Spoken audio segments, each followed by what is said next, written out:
You know, Washington, a man driving a car with his own choice of music is one of the finest experiences he can have in an automobile. You call this an automobile? Music, man, motor, isolated from the outside world. Music making you nod your head with every beat while the outside's just passing you by. You know where I'm coming from? If I did, that's not the type of shit I share. Well, how do you mean?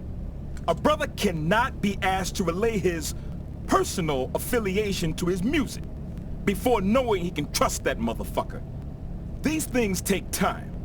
Here I am teamed up with a partner I don't even fucking need, forced to sit in the motherfucking passenger seat, which I have not fucking done since I was a kid, while he goes all soft talking about his feelings for his motherfucking tunes. Shit. Just play your fucking music.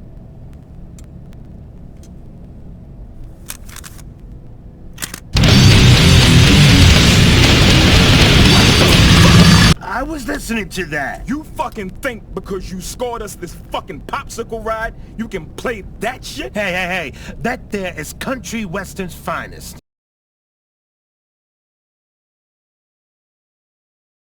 Hey everyone, how's it going? I've got a little recent story to share. One day I decided to look at my library of games on Steam, you know, the backlogs that most people put in their closet. Well, anyway, I decided to do some categorizing, going from the shortest to the longest games in the mix.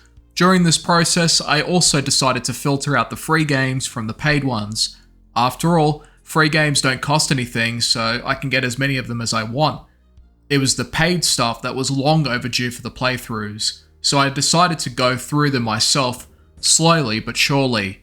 It's one of my long-term goals, and realistically, it's not something that's ever going to be 100% completed. I know this. At least as long as I continuously keep adding stuff on there anyways, free or otherwise.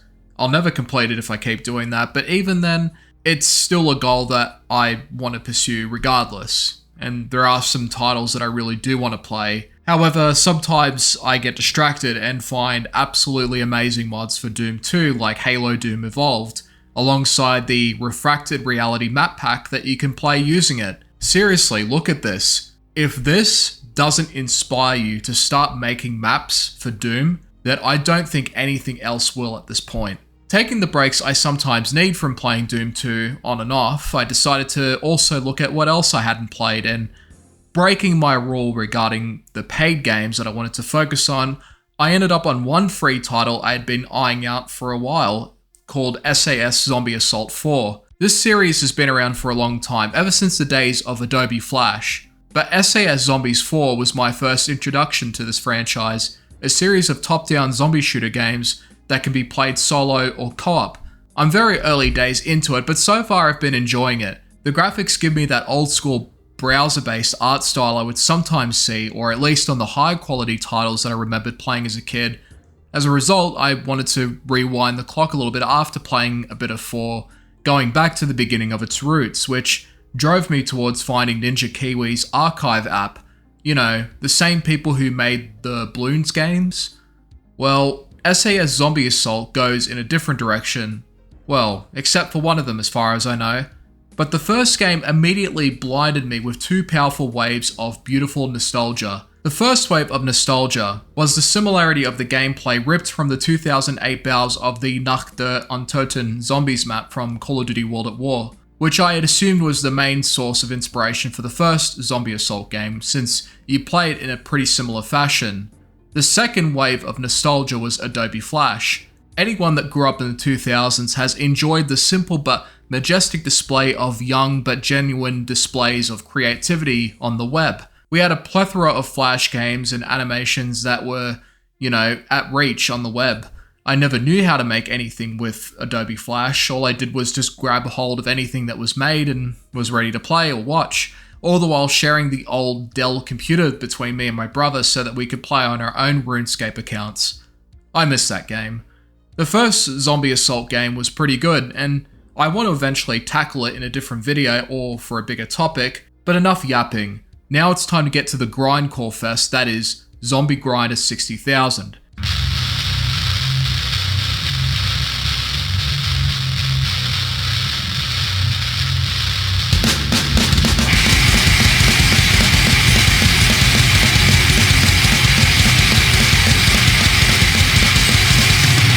Zombie Grinder 60,000 was a Flash game that combined a combination of various elements together.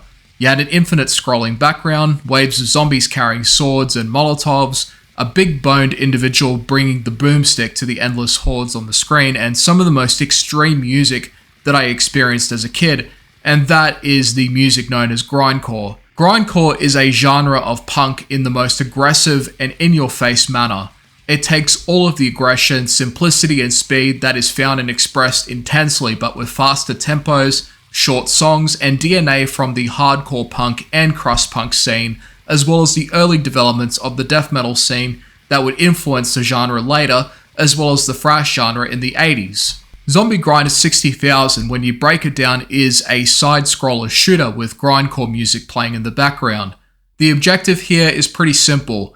You shoot the zombies that get in your way, don't get hit or touch the fire, and repeat until the song finishes.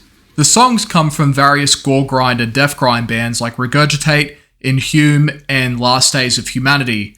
Gore grind is grindcore with blood and gore lyrics instead of the political and social lyrics often found in grindcore music, and death grind is a fusion of death metal and grindcore elements put together. Anyways, the music is going to be the biggest factor here for whether you enjoy it or not. If you don't, well, too bad. The game was designed with grindcore music in mind. Well, actually, in terms of the biggest factor for whether you're going to enjoy it or not, besides the music, is also something that I find to be the biggest problem with this game, and that is the frequent blinking effect that it seems to enjoy abusing on the screen.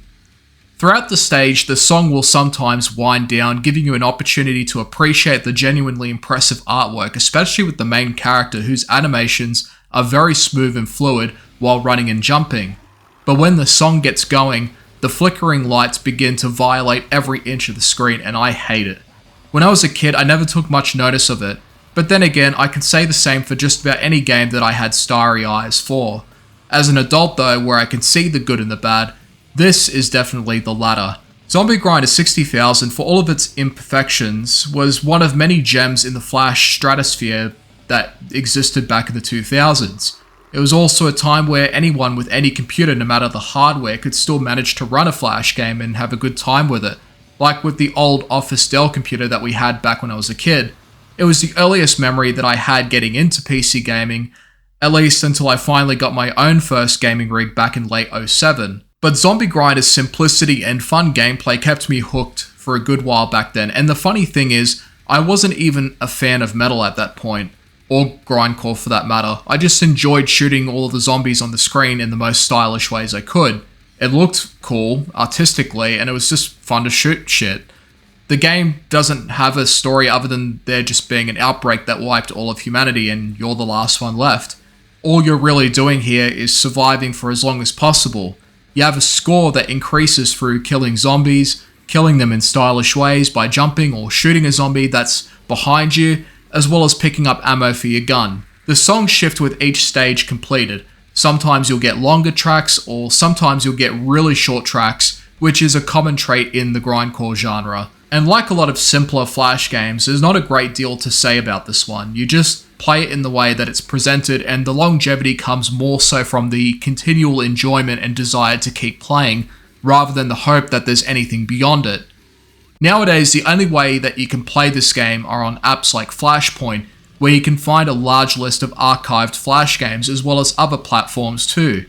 If you get the app, just type in Zombie Grinder 60,000 and it should pop up. The version I played was from someone on the web that managed to restore the game. I'll provide that link in the description as well if you just want the game. After a couple of runs, the novelty of the game wore off for me and I felt like I was pretty much done, and the only incentive to keep playing beyond personal enjoyment is to see how long you can last for, as well as, getting the highest score possible. If it wasn't for the annoying flickering effect in the gameplay, then it would be a hell of a lot better honestly, and I would have kept playing for longer. In any event, Zombie Grinder 60,000 is a worthy piece of media that was almost lost to time due to the death of Adobe Flash. I'm glad that services like Flashpoint exist, as well as the one who made efforts to restore a playable version of the game itself. It was a fun time exploring a very old memory that I had as a kid, but now there are just much better alternatives out there that provide a funner zombie slaying experience.